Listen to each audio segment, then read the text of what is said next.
那我在此，哲兄此话站外了。我自然是相信你的。现在何谈这些？谁若白绝怎么性情大变，需要解决？你是巫族？难道血盟？想不到我盟主身居高位。Halo semuanya, selamat datang di Ruang Sinema. Bagaimana kabar kalian semua? Semoga selalu sehat dan baik-baik saja. Sesuai jadwal, jadi pada hari ini kita akan kembali melanjutkan series Donghua Supreme God Emperor episode terbaru, yang mana ini adalah episode yang ke-399 sampai 400. Namun sebelum kita mulai, lebih baik kita lihat lagi apa saja yang telah terjadi pada episode sebelumnya. Di minggu kemarin, Muyun sudah tiba di Gunung Siwanda, tempat di mana suku klan penyihir tinggal. Tujuan Muyun kemari tentu tidak bukan adalah untuk mengobati ketua suku penyihir. Kedatangan Muyun disambut baik oleh ketua suku. Apalagi dia merasakan ada hal yang berbeda dari Muyun jika dibandingkan dengan tabib-tabib yang pernah mengobati dirinya. Muyun pun melakukan pemeriksaan kepada ketua suku, dan secara mengejutkan nadinya seakan-akan seperti orang yang sudah mati. Untung saja golongan Yuxia menyadarkan Muyun karena saat ini ketua suku hanya berpura-pura sekarat saja. Apa yang Muyun lakukan itu pun membuat ketua suku bernostalgia karena dulu ada seorang raja peri yang juga datang kemari. Akan tetapi dia itu malah mengambil seluruh harta dari suku penyihir. Raja peri yang dia maksud tentu tidak bukan adalah Muyun itu sendiri. Untung saja Muyun telah meminta maaf dan memberikan telur naga kepada mereka. Telur itu dijaga begitu ketat, tapi baru-baru ini ada seseorang yang telah membocorkannya ke pihak lain. Alhasil mau tidak mau, ketua suku berpura-pura sekarat agar bisa memancing pengkhianat tersebut. Hanya saja dia tidak sepenuhnya berbohong, karena saat ini tubuh ketua suku memang dipenuhi oleh racun. Muyun memintanya untuk tidak khawatir karena ia akan membuatkan pil demi menekan racun tersebut. Sekarang kita akan melanjutkan episode terbarunya. Wuyu tiba untuk menemui Muyun. Di sini Muyun meminta Wuyu agar tidak khawatir karena kondisi kakeknya akan baik-baik saja, sebab Muyun akan membuatkan beberapa pil untuknya. Setelah mereka pergi dari tempat ketua suku, kita pun diperlihatkan kepada seseorang yang menemuinya. Ia sudah mendengar kalau suku penyihir akan segera bersatu. Penyihir tua memberitahunya kalau ketua suku telah memperhitungkan segalanya dengan baik. Ketua suku tertawa karena hanya inilah satu-satunya cara agar kedua cabang suku penyihir tidak saling bertarung. Jadi jika terus seperti itu, maka suku penyihir pasti akan hancur. Pria ini menanyakan apakah Muyun yang ditemui itu mirip dengan Raja Peri Muyun dari 10.000 tahun yang lalu. Ketua suku meyakini hal tersebut. Mendengar semua itu, pria ini pun pergi.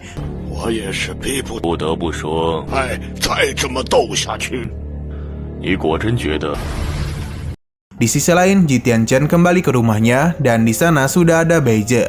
Ia penasaran mengapa dia itu begitu marah. Ji Tianchen langsung sumringah ketika melihat kedatangannya. Seharusnya Beije itu memberitahu dirinya agar ia bisa menjemput mereka. Ji Tianchen memberitahu kalau alasannya marah adalah ulah Wuyu yang membawa pria bernama Muyun. Akibatnya, ketua Jianglo menjadi marah dan pergi dari suku penyihir. Padahal dirinya sudah mati-matian agar Jiangluo bisa mengobati leluhur mereka. Bagi Beije, kedatangan Muyun merupakan ancaman besar bagi rencana mereka. Untung saja Beije telah membawa beberapa master untuk membantu Ji Tianchen. Jika Muyun tetap berani memasuki Gua Naga, maka Beije menjamin Muyun akan meninggoy. Ji Tianchen menjadi lega dan mengajak Beije untuk minum bersama dengannya. Selain itu, ia memberitahu kalau 7 hari lagi 9 suku akan memilih prajurit dan jenderal terbaik mereka.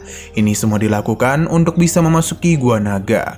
Beije sudah tahu kalau di dalam Gua Naga terdapat telur naga yang merupakan keturunan dari naga murni. Jika naga kecil itu berhasil menetas, dia yakin tidak ada satupun di 3.000 dunia kecil yang bisa bersaing dengan suku penyihir. Sebelum semua itu tercapai, Beije lebih dulu memberikan selamat kepadanya. Ji Tianchen meminta untuk tidak bersikap seperti itu, karena bagaimanapun Beije adalah penyelamatnya.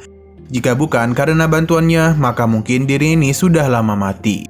Jika rencana mereka berhasil, Ji Tianchen berjanji siapapun yang berani kepada Beije dan seberapa kuat pun musuh yang dihadapi, Ji Tianchen akan memberikan bantuan. 龙洞，没收巫族，那我在此。哲兄此话站外了。我自然是相信你的。现在何谈这些？谁若是 Ji Tianchen juga memberitahu kalau lawan mereka adalah Wu Yu dan Wu Sanyu. Dan bantuan Baizhi, dia yakin mereka pasti bisa mengalahkan anak dan ayah itu. Ji Tianchen mengajak mereka untuk minum bersamanya. Sampai pada akhirnya ia pun tumbang lebih dulu. Di sini Baizhi menanyakan kepada pamannya apakah mereka harus mengandalkan Ji Tianchen yang dirinya anggap sebagai sampah. Hanya saja Bai Xingtian masih membutuhkan Ji Tianchen karena bagaimanapun ia sudah menjelajahi suku selama mungkin namun tidak kunjung menemukan pintu masuk dari Gua Naga. Selain itu penjaga pintu merupakan pemimpin suku Guanglong yakni Longzi. Tapi dia itu hanya mendengarkan perkataan dari Wu Ju saja. Berhubung Wu Ju sedang sakit, jadi Bai Xingtian merasa ini adalah kesempatan besar bagi mereka. Baizhi menjadi bersemangat karena tidak ingin membiarkan Mo Yun pergi lagi. Jika Mo Yun tidak dihabisi, maka Baizhi akan terus menahan kemarahannya. Namun ketika juga Baizhi pun merasakan sakit pada tubuhnya. Ia memberitahu pamannya kalau jiwa ular hitam Tianyin sudah dirinya serap. Jadi terdapat perubahan besar pada dirinya. Baizhi pun meminta bantuan kepada pamannya. Namun Bai Xingtian menolaknya karena jika sampai membuat keributan, maka mereka akan ketahuan. Ia meminta Baizhi untuk menyelesaikan masalahnya secepat mungkin. Baizhi paham dan mencoba menahan semua itu. Ia benar-benar kesal kepada Mu Yun karena telah mengganggu proses penerobosannya. Mu Yun dan sengaja membuat dirinya menghancurkan tubuh ular hitam Tianyin secepat mungkin. Padahal dirinya itu masih belum memproses pil Bai Qiao. Inilah alasan mengapa Baizhi membenci Mu Yun karena rencananya selalu saja digagalkan olehnya. Bai Xingtian tidak ingin terlalu memikirkan hal tersebut dan meminta Baizhi untuk menyelesaikan masalahnya sendiri. Awalnya Baizhi ingin menggunakan Ji Tianchen. Untungnya dia sadar kalau semua itu akan sangat menjijikan. Baizhi, 怎么性情大变，需要解决？你是巫族，你赶紧自……我又何尝不云打乱？ Xiao berpindah kepada Wu Yu yang mana dia menjamu Mu Yun dengan anggur terbaik suku penyihir.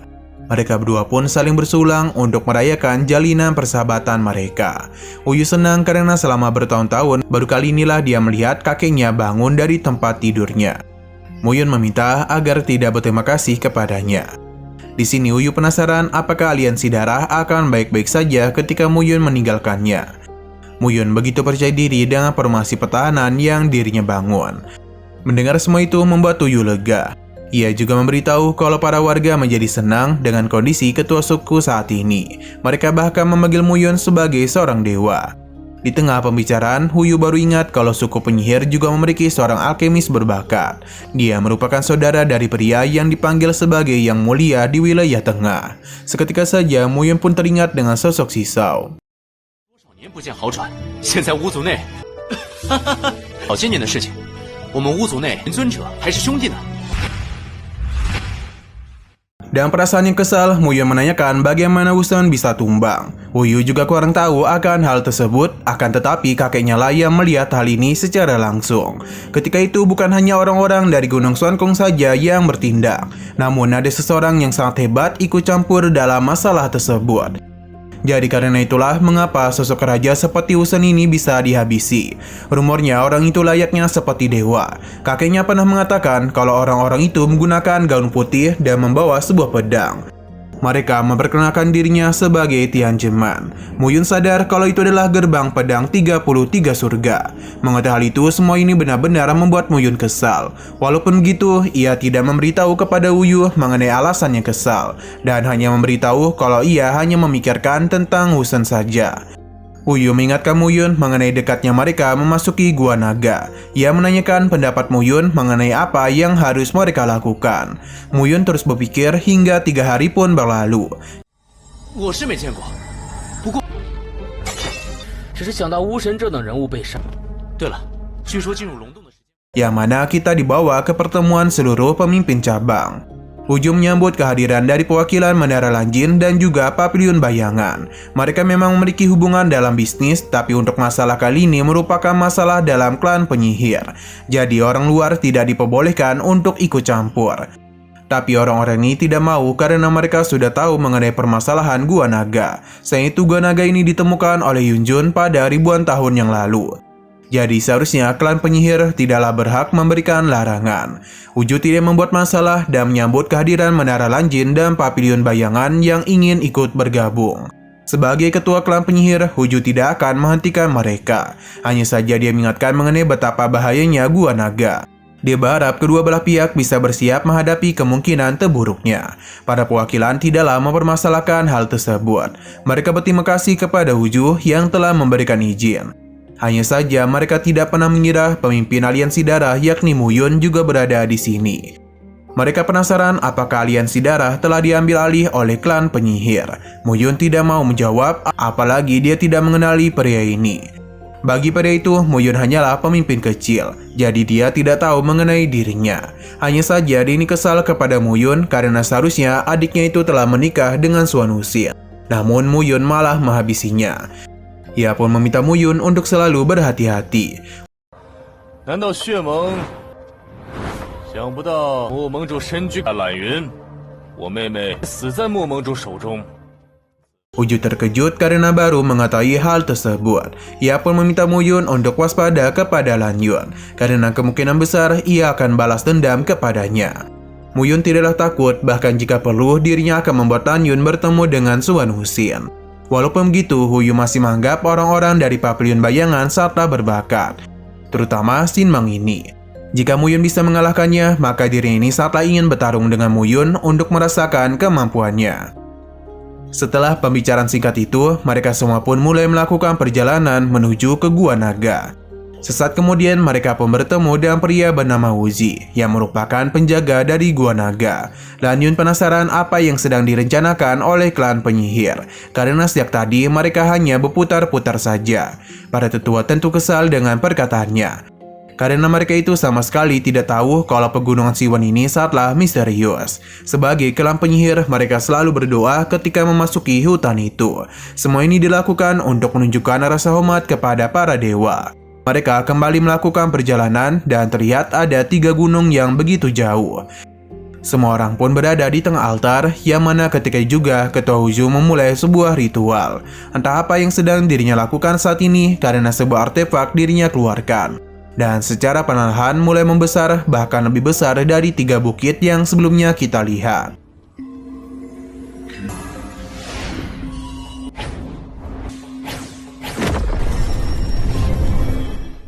Muyun juga begitu terpukau dengan mangkuk emas besar tersebut. Ritual terus dilakukan oleh Ketua Huju, yang mana akhirnya mereka pun sadar kalau kemungkinan besar Gua Naga itu berada di dalam tanah. Karena terlihat dan jelas kalau saat ini Ketua Huju terus berusaha untuk membuka segel tempat tersebut. Sampai padarnya sebuah ledakan kecil pun muncul. Untung saja Ketua Huju ini baik-baik saja. Akan tetapi dirinya ini sudah terlalu tua, jadi terlalu sulit baginya untuk membuka penghalang yang dirinya buat pada 10.000 tahun yang lalu. Padahal Huju ini sudah berjuang semaksimal mungkin, tapi tetap saja sia-sia. Ia pun meminta maaf kepada semua orang yang berada di sini. Huju merasa ini pasti pengaruh racun yang berada di dalam tubuhnya, yang telah menekan kemampuannya. Dan begini, segel 10.000 tahun yang lalu sudah tidak mungkin bisa dibuka lagi. Tapi dia itu masih memiliki satu cara. Jika mereka memiliki kristal roh kelas atas untuk melengkapi formasi, mungkin masih ada kesempatan yang mereka miliki untuk membuka segel tersebut. Nah, sayang sekali episode pada hari ini pun harus bersambung dulu. Oke, sekian dulu pada video kali ini. Untuk video selanjutnya akan segera hadir. Jadi bagi kalian yang ingin mengikuti series ini, langsung saja klik subscribe dan aktifkan loncengnya.